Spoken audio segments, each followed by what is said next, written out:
Fala pessoal, eu sou o Rodrigo Eng e esse é mais um episódio do podcast do Layup, informação de bandeja sobre a NBA, em parceria com a Rádio Sport Clube, que você pode ouvir em radiosportclube.com ou no seu smartphone, usando o aplicativo Radiosnet, disponível para iOS e para Android.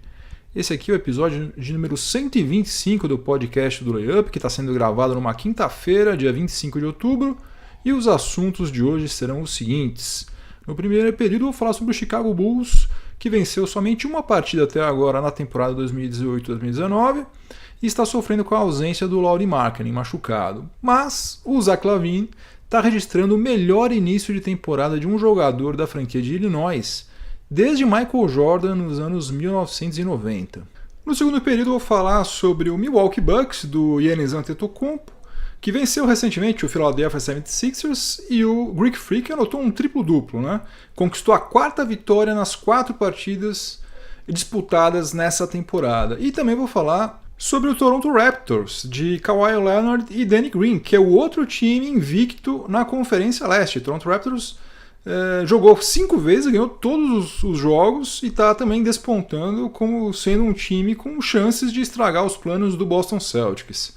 No intervalo, no quadro Máquina do Tempo, nós vamos retornar até o dia 25 de outubro de 1985 para presenciar a estreia de Karl Malone na NBA. No terceiro período, vou voltar ao assunto daquela briga entre Rajon Rondo, Brandon Ingram e o Chris Paul. O Rajon Rondo prejudicou bastante o Lakers, né, ao ser suspenso por 3 partidas, mas por outro lado ele conseguiu transformar o caráter do Chris Paul, que já era um desafeto seu muito antes dessa briga, em um assunto na mídia norte-americana. E no quarto e último período, não olha agora, mas depois de ser durante anos motivo de chacota pelo péssimo desempenho na linha de lance livre, o DeAndre Jordan está com um aproveitamento excelente nas suas primeiras partidas pelo Dallas Mavericks.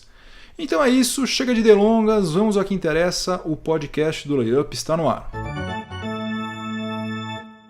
Até agora, dia 25 de outubro, o Chicago Bulls acumula 3 derrotas e apenas uma vitória.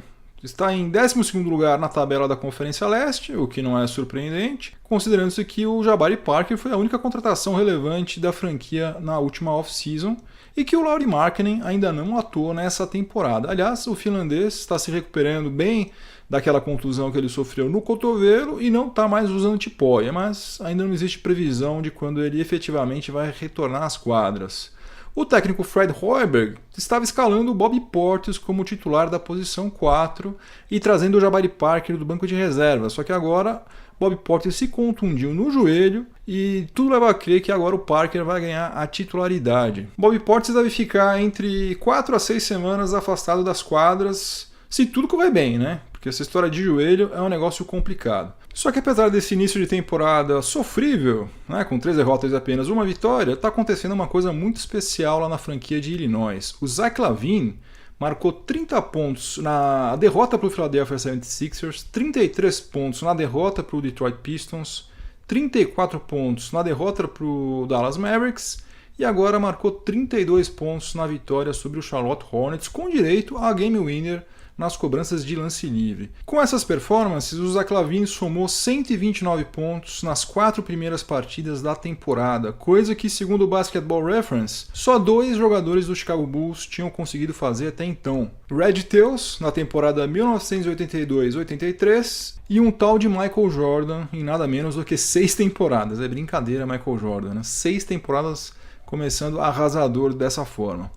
Esse começo de temporada é algo raro no Bulls e em praticamente todas as outras franquias, mas não é algo raro na NBA como um todo. E aí entra um outro motivo pelo qual os torcedores do Chicago Bulls podem se animar bastante com o futuro de Zach LaVine. Apenas 33 jogadores tinham começado uma temporada marcando pelo menos 129 pontos nas 4 primeiras partidas. Desses 33, 32 foram All-Star pelo menos uma vez, e a grande maioria deles é membro do Hall da Fama. Eu estou falando de gente do quilate de Oscar Robertson, Will Chamberlain, Jerry West, Kareem Abdul-Jabbar, Larry Bird, Julius Erving, Shaquille O'Neal, Kobe Bryant, entre várias outras lendas. É impossível prever o futuro, obviamente, né? Pode ser que o Zach LaVine se quebre amanhã e nunca mais volte a jogar. Deixa eu bater aqui. Mas ninguém registra esses números por acaso, né? Tanto é que numa liga que vai completar 73 anos de existência, somente 34 jogadores, agora incluindo o Zach LaVine, realizaram esse feito. Lembrando que em julho, Zach LaVine assinou um contrato no valor de 78 milhões de dólares com o Chicago Bulls pelo prazo de 4 anos, até o final da temporada 2021-2022, quando ele ainda vai ter apenas 27 anos de idade. Portanto, há uma possibilidade considerável de que os torcedores do Chicago Bulls, que pediram as cabeças do Gar Forman e do John Paxson, acabem pedindo desculpas à dupla de executivos do Chicago Bulls, principalmente se a gente considerar o caos que está sendo a passagem de Jimmy Butler pelo Minnesota Timberwolves. E aproveitando que eu estou falando sobre Bulls, eu quero registrar rapidinho o career high de um jogador que eu não considero ser digno de atuar na NBA, mas que eventualmente pode calar a minha boca. Eu estou falando do Cameron Payne, ex-parceiro do Russell Westbrook naqueles cumprimentos e aquelas dancinhas pré-jogo. O Cameron Payne marcou 21 pontos e converteu 7 bolas de 3 pontos na vitória sobre o Charlotte Hornets. Aliás, ele só converteu arremessos de fora do perímetro nesse jogo. Olha, se ele se especializar em chutes de longa distância, como parece que é isso que está acontecendo, aí ele vai virar o jogo e tem tudo para fazer uma carreira longa na NBA. Tomara que aconteça isso. No segundo período do podcast do Layup, em parceria com a Rádio Sport Clube, eu vou falar primeiro sobre o Milwaukee Bucks e depois sobre o Toronto Raptors.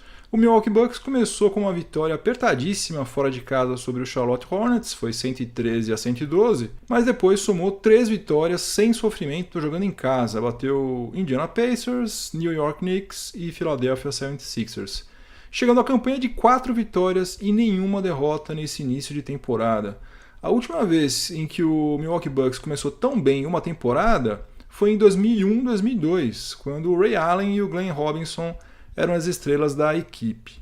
Contra os Sixers, o Giannis Antetokounmpo anotou seu primeiro triplo-duplo nessa temporada e o 10º da sua carreira. O Greek Freak saiu de quadra com 32 pontos, 18 rebotes e 10 assistências, além de 2 roubos de bola e 3 bloqueios. Aliás, aquela perspectiva de que ele iria melhorar nos arremessos de longa distância nessa temporada aparentemente estava completamente furada, porque até agora em 4 partidas o Giannis Antetokounmpo arriscou 15 arremessos de 3 pontos e só converteu 1. Então, para continuar evoluindo como ele fez em todas as temporadas anteriores, vai ter que ser na base das infiltrações e dos arremessos próximos à cesta mesmo. O Mike Budenholzer é um baita técnico, né? Já tinha mostrado isso lá no Atlanta Hawks, e está com um elenco muito bom em mãos. E o upgrade que o Bucks deu com o Brook Lopes na posição 5 foi sensacional. Ele está com média de 14 pontos por partida e só não matou mais bola de 3 pontos do que o Chris Middleton. Eu continuo apostando no Boston Celtics como o melhor time do leste e favorito também para chegar às finais, mas para o bem da competitividade e do nosso entretenimento também, parece que o Toronto Raptors e o Milwaukee Bucks não estão muito atrás do Celtics. O Raptors está invicto com 5 vitórias em 5 partidas e Kawhi Leonard parece que joga na franquia canadense desde quando ele nasceu. Não teve problema nenhum de adaptação, está jogando melhor do que nunca, parece. Está super bem fisicamente, tecnicamente melhor ainda, está com média de 28 pontos por partida, aproveitamento de 51,2% nos arremessos de quadra e de 47,4% nos arremessos de 3 pontos. Eu apostei nele para ser Defensive Player of the Year, mas se bobear, dependendo do que acontecer com o Toronto Raptors, ele vai concorrer também ao prêmio de MVP. E o Danny Green, ele está sendo titular do técnico Nick Nurse na posição 2. Continua marcando muito bem, como sempre, e ele está com a mão certeira. Voltou a ter a mesma mão certeira que ele teve no San Antonio Spurs durante a maior parte das suas temporadas lá na franquia texana. Ele voltou a chutar acima dos 40% nos arremessos de 3 pontos, coisa que não aconteceu nas últimas 3 temporadas. Olha, para a Conferência Leste ficar mais legal ainda, só falta acontecer uma coisa. Só falta o Detroit Pistons não ser fogo de palha e continuar com essa campanha que eles estão fazendo. Pistons também começou muito bem, Blake Griffin marcou 50 pontos outro dia. Então a gente pode ter Celtics, Raptors, quem mais? Sixers, Bucks E eventualmente Pistons, daí já é uma torcida minha, né? Eu torço para que eles consigam voltar a ser relevantes, brigando até o final para ver quem consegue se manter no topo da Conferência Leste. Vai ser bem bacana, vamos acompanhar de perto. Pegamos a nossa máquina do tempo, a jato, turbinada, e estamos aqui no intervalo do podcast do Layup, em parceria com a Rádio Sport Clube. Voltamos 33 anos no tempo até o dia 25 de outubro de 1985, quando o Houston Rockets foi a Salt Lake City e venceu o Utah Jazz por 112-108 na abertura da temporada 1985-86. Nessa época, a NBA era recheada de pivôs altíssimos, né? Dois deles jogavam justamente nessas duas equipes. O Houston Rockets tinha o Ralph Sampson e o Utah Jazz contava com o Mark Eaton, ambos com 2,24 m de altura. Mas não é por causa dos pivôs que nós viajamos até aqui, até o dia 25 de outubro de 85, e sim para falar sobre a estreia de um dos melhores jogadores de todos os tempos. Aos 22 anos de idade, vindo da Louisiana Tech University, depois de ser selecionado pelo Jazz na 13ª escolha do draft de 1985, o Karl Malone começou a sua jornada de 19 temporadas na NBA na reserva, esquentando o banco ao lado do John Stockton, que viria a ser o seu grande parceiro durante quase toda a carreira, né? Stockton e Karl Malone é aquela dupla da qual todo mundo se lembra automaticamente quando se fala em pick and roll. Karl Malone estreou na NBA com 8 pontos, 6 rebotes, 2 assistências e 4 roubos de bola em 24 minutos de quadra. Não foi uma performance excepcional, mas tem alguns alas pivôs muito bem remunerados em atividade na NBA que nunca conseguiram registrar números semelhantes a esses em uma partida, como por exemplo Tobias Harris, que tem um contratinho de 64 milhões de dólares e já disputou quase 480 partidas na NBA. Na terceira partida, o Karl Malone já virou titular, condição que não perdeu até o final da carreira, quando foi caçar o anel de campeão ao lado do Shaq e do Kobe no Lakers, sem sucesso, né? Mas mesmo sem nunca ter tido um título de campeão, o Karl Malone marcou fundo seu nome na NBA. Ele é simplesmente o segundo maior cestinha da liga, atrás somente do Kareem Abdul-Jabbar, com 36.928 pontos. E é o sétimo no ranking de rebotes, com 14.968. Ele foi 14 vezes All-Star, 4 vezes membro do All-Defensive Team, 2 vezes MVP da temporada regular e é membro do Hall da Fama desde 2010. Então, no dia 25 de outubro de 1985, Karl Malone, um dos melhores jogadores de todos os tempos, fez a sua estreia na NBA. No terceiro período do podcast do Layup, em parceria com a Rádio Sport Clube, eu vou voltar àquela briga que ocorreu entre jogadores do Lakers e Chris Paul, no jogo entre Lakers e Houston Rockets. O Rajon Rondo conseguiu prejudicar bastante o Lakers com aquela confusão que ele arranjou com o Chris Paul, porque afinal de contas ele foi suspenso por 3 partidas e atualmente Rajon Rondo faz falta ao elenco do Lakers. Mas também, por outro lado, ele conseguiu colocar o Chris Paul na berlinda, porque, resumindo, Rajon Rondo falou o seguinte depois daquele box que rolou com o CP3. Ele falou que se tivesse mesmo cuspido, o Chris Paul não teria primeiro colocado o dedo na cara dele, Rondo, mas teria partido já direto para pancadaria. É uma coisa que, em tese, faz todo sentido, porque quem toma cuspida na cara não fica pensando primeiro para depois reagir. O Rondo falou também outra coisa, falou que se ele tivesse cuspido, ele, Rondo, não teria ficado com as mãos na cintura, olhando para o outro lado, pois ele saberia que ia ter algum revide, né? Que Chris Paul iria partir para cima dele, então ele não ia ficar moscando ali. E, em terceiro lugar, e aí vem a parte pior de todas, Rajon Rondo falou o seguinte, que a NBA e a mídia, de modo geral, aceitaram a versão do Chris Paul porque não sabem como ele trata as outras pessoas e não sabem como ele é um péssimo companheiro de equipe. Bom, na verdade, a NBA e a mídia não ficaram do lado do Chris Paul. Acontece que algumas horas depois do jogo apareceu um vídeo mostrando claramente que Rajon Rondo deu sim uma cuspida quase imperceptível na direção do Chris Paul. Chris Paul demorou um pouquinho para processar que ele tinha acabado de sofrer uma cusparada na cara. Quando ele percebeu, ele reagiu. Então, basicamente, Chris Paul levou uma cuspida na cara, levou um soco na cara e outro nas costas depois do Brandon Ingram, pegou um gancho de 2 jogos e ainda por cima passou a ter o seu caráter discutido na mídia norte-americana, porque essas declarações do Rondo obviamente viraram assunto. Aparentemente, mais de um ex-companheiro de equipe do Chris Paul no Los Angeles Clippers está confirmando essa má reputação que o Rajon Rondo disse que ele tem entre os jogadores. Alguns abertamente, como é o caso do Glenn Big Baby Davis, outros em off. E por que motivo Chris Paul não seria bem quisto pelos outros jogadores, por seus companheiros de equipe? Dizem que ele tem um relacionamento melhor com os técnicos e com os membros do front office do que com os companheiros de equipe e que ele também tem um comportamento mais parecido com o de um político do que com o de um jogador de basquete. Que ele é sempre o primeiro a apontar as falhas dos outros, mas que é um cara que nunca admite os próprios erros. É claro que eu não conheço Chris Paul, obviamente, mas dá para perceber que ele não é um dos caras mais simpáticos e nem o tipo de cara que tem a necessidade de ser popular, né? Ele ficou 6 anos no Clippers e não criou nenhum grande vínculo de amizade por lá. E por conta disso, muitos dizem que ele é um cara individualista ao extremo, né? Agora, ironicamente, o único jogador que fez mais assistências do que ele nesse século XXI foi o Steve Nash, que é um cara que foi recentemente incluído no Hall da Fama.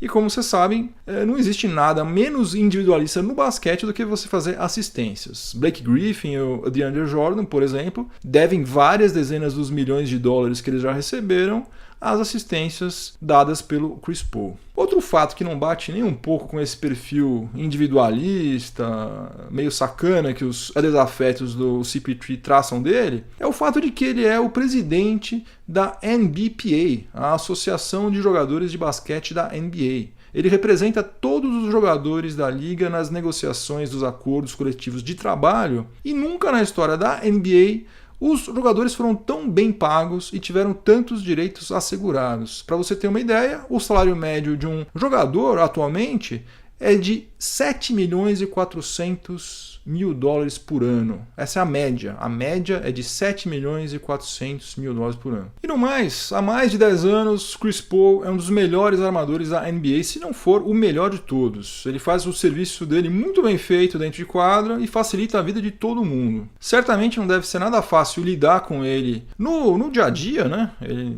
é um cara meio mala, parece ser pelo menos. Mas ser o cara mais popular do vestiário não é pré-requisito para ninguém jogar basquete, né? Eu, aliás, prefiro 1000 vezes Chris Paul sendo mala do que muito nego horroroso que tem por aí.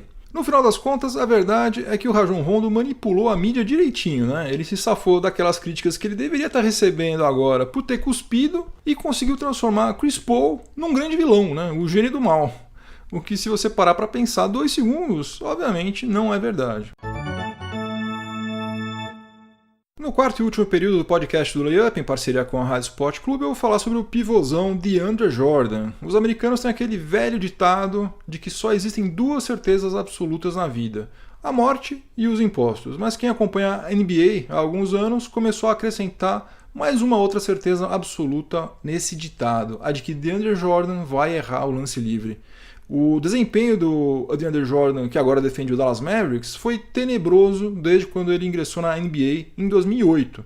E agora, aos 30 anos de idade, parecia que se tratava de um caso perdido, né? Parecia que não tinha mais volta. Só que a mudança de ares aparentemente fez muito bem ao DJ.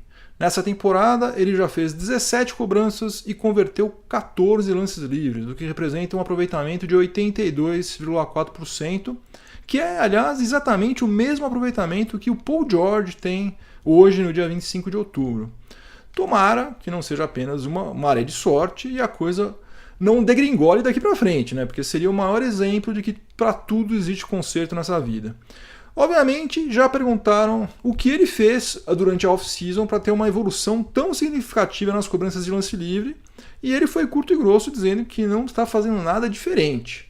Mas é só você comparar os números para constatar que alguma coisa efetivamente mudou, né? Porque agora aquelas bolas que não caíam na cesta agora caem dentro da cesta. Então, obviamente, alguma coisa mudou.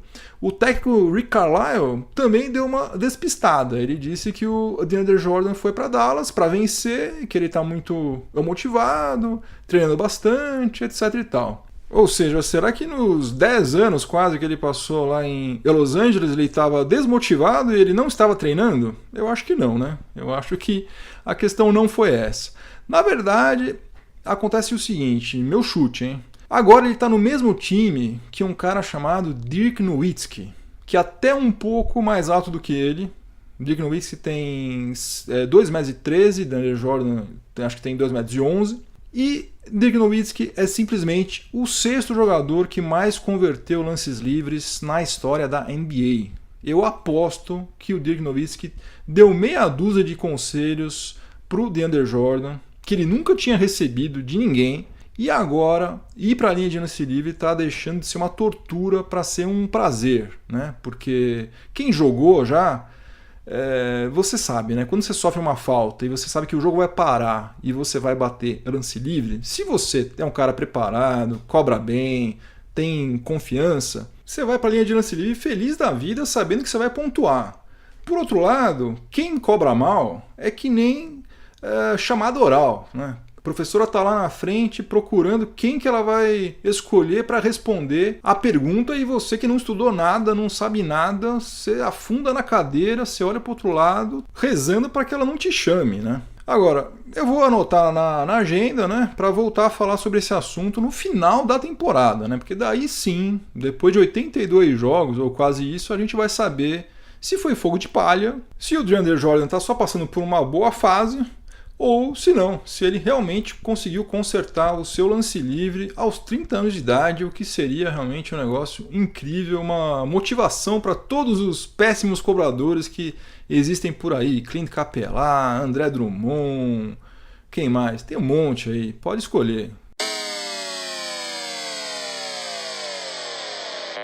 Fim de jogo, acabou mais um episódio do podcast do Layup. Antes de ir embora, vou deixar a minha trilha sonora para o final de semana, que dessa vez é a música Who Do You Love, que foi lançada em 1956 como um single pelo Bo Diddley, um dos pioneiros do rock que merecia muito mais crédito pela contribuição que ele deu. E eu tenho um vínculo afetivo com o Bo Diddley porque um dos primeiros shows aos quais eu fui na minha adolescência foi justamente do Bo Diddley, com a sua indefectível guitarra retangular, figuraça, no Blues Festival de 1990, lá no ginásio do Ibirapuera, que também teve Magic Slim e a cantora Coco Taylor. Foi sensacional. Vale a pena ouvir também pelo menos 2 covers de Who Do You Love, com o The Doors, na versão ao vivo, que saiu no álbum In Concert, e com o George Thorogood and The Destroyers, que saiu no álbum que também se chama Who Do You Love, lançado em 2003. Quem quiser receber a programação semanal da NBA na TV, gratuitamente, os jogos que vão passar na ESPN, Sport TV e também na Vivo, é só assinar a newsletter do Layup. Vai lá em layup.com.br, leva 30 segundos, faça o seu cadastro lá que você vai começar a receber. Eu sempre mando às segundas-feiras a programação semanal. Quero mandar, antes de ir embora, também um grande abraço para o Vitor Hugo e para o Joab Braga. Valeu, gente! E também quero aproveitar para pedir para quem ainda não se inscreveu no meu canal no YouTube, por favor, para fazê-lo. Vai lá no site do Layup, layup.com.br.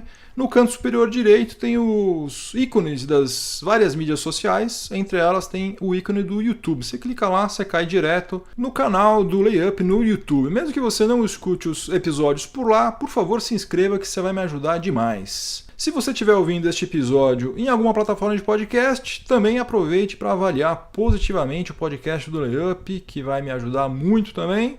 E se você estiver ouvindo na Rádio Sport Clube, continue sintonizado por aí que vem mais informação esportiva de qualidade na sequência. Um ótimo final de semana para todo mundo, muito juízo, voltem todos inteiros e inteiras para casa. Semana que vem tem mais. Um abração, tchau, tchau.